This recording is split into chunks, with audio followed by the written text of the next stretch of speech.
మళ్ళీ మంచి పని దొరకాలంటే మీ యాంబిషన్ వల్ల వాళ్ళని చదివించేదో లేదా పిల్లల యాంబిషన్ గురించి వాళ్ళని చదివించేదో అలా ఉండకూడదు.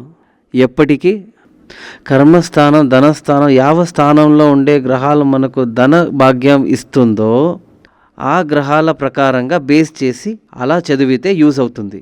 లేకపోతే చదివేది అది ఒక డిగ్రీ సర్టిఫికేట్ మాత్రమే ఉంటుంది, ఏ ప్రయోజనం లేదు. ఇక్కడ శివబాలన్ జాతకంలో అతను ఎంబీఏ చేశాడు, కానీ ఆ ఎంబీఏ ఇక్కడ ధనస్థానానికి సంబంధం లేదు. అది మాత్రం కాదు, కర్మస్థానంలో ధనస్థానంలో పాపగ్రహం ఉండడం వల్ల పర్మనెంట్ గానే అతనికి ఉద్యోగ యోగం లేదు. పర్మనెంట్గా ఇన్కమ్ రాని యోగం ఉండడం వల్ల అతను మళ్ళీ జాబ్ చేంజ్ చేస్తున్నాడు. కర్మస్థానంలో రాహు ఉండడం వల్ల మళ్ళీ బ్రేక్ అయ్యే ఛాన్సెస్ ఉంది. ఆయన పరిగెడుతూనే చేసే పని దొరుకుతుందే వినహా మళ్ళీ బ్రేక్ అయ్యే ఛాన్సెస్ లేదు.